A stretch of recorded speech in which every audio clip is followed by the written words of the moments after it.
कुछ लोग ये कहते हैं कि सीता रावण की पुत्री है। अब सीता का रावण से क्या संबंध है, ये उनकी बेटी कैसे है, ये भी हम आपको स्पष्ट कराते हैं। ऐसा विद्वान लोग कहते हैं। ये बात कहाँ लिखी है ये हम नहीं जानते हैं, पर महाराज जी श्री अनुरुद्धाचार्य जी के मुख से हमने सुनी है, तो हम भी आपको सुना रहे हैं। देखिए, सीता की असली चर्चा तो यही है कि माता सीता पृथ्वी से उत्पन्न हुई हैं। पर कुछ लोगों का ये भी मानना है कि सीता रावण की बेटी है। अच्छा, रावण की बेटी किस आधार पर कहते हैं वो भी हम आपको स्पष्ट कराते हैं। कथा कुछ इस प्रकार है कि एक बार रावण संतों से खून लेकर के, रावण संतों से टैक्स किस चीज का लेता था ये आप जानते हैं? वो उनके खून का टैक्स लेता था। चलो, टैक्स में तुम अपना खून दो। रावण को खून दिया करते थे, यानी अपने रक्त का दान दिया करते थे, सारे ब्राह्मणों का, संतों का।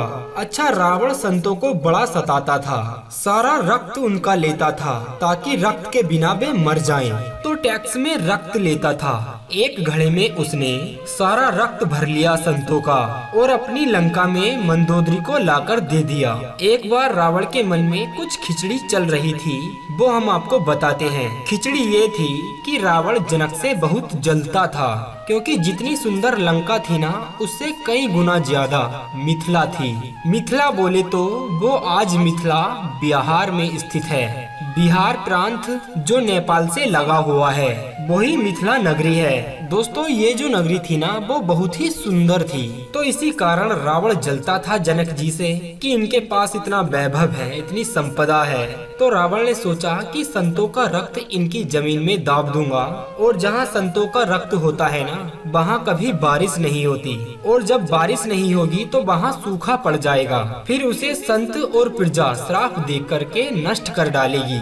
तब संतों का रक्त इकट्ठा किया रावण ने, और इकट्ठा करके वो मंदोदरी को दे देता है एक घड़े में, और उनसे कहता है कि तुम इस घड़े को संभाल कर रखना, हम दोबारा वापस आएंगे और तुमसे ले लेंगे। अब रावण अपने काम के लिए वहाँ से चला गया। एक दिन क्या हुआ कि वो रक्त, मंदोदरी को प्यास लगी तो उस रक्त को मंदोदरी ने पानी का घड़ा समझ करके वो रक्त पी लिया। जब मंदोदरी ने संतों का रक्त पिया तो कुछ दिनों के बाद वो गर्भवती हो गई।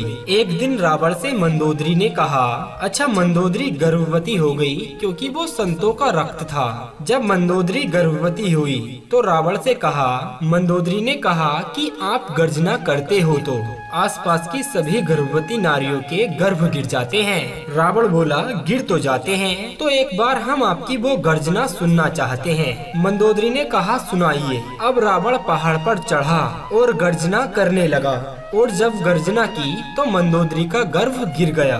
गर्भ गिरा तो मंदोदरी ने गर्भ को उठाकर उसी घड़े में रख दिया, और रावण आया तो बोला, मैंने घड़ा दिया था आपको। मंदोदरी बोली, ये रहा। वो घड़ा ले जाकर रावण ने जनक की नगरी में दाब दिया, इसलिए गाड़ा कि यहाँ पर बारिश नहीं होगी और संतों का श्राप लग जाएगा, क्योंकि संतों का रक्त है इसमें। पर उल्टा हुआ, मंदोदरी के गर्भ से जो गर्भ गिरा था और वो उस घड़े में था, तब पृथ्वी माँ ने उसका लालन पालन शुरू कर दिया।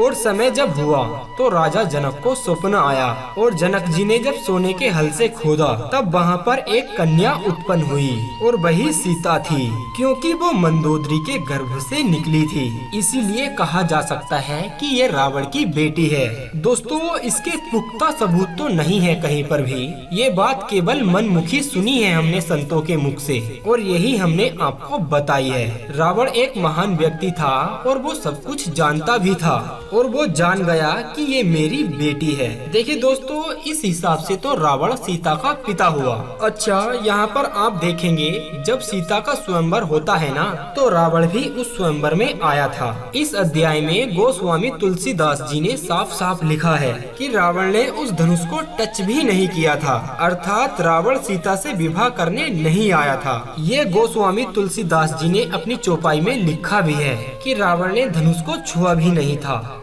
ये सब कुछ लिखा हुआ है चौपाई में। आया तो था रावण सीता स्वयंवर में, पर रावण अपनी बिटिया को देखने आया था, ऐसा संत जन कहते हैं। और जब राम ने धनुष तोड़ दिया तब रावण ने राम जी से कहा था कि हे प्रभु, समय लगे तो हमारी बिटिया को लेकर के लंका आइएगा, हम आपका सम्मान स्वागत करेंगे। राम जी ने कहा उनसे कि देखो हम तो आएंगे नहीं।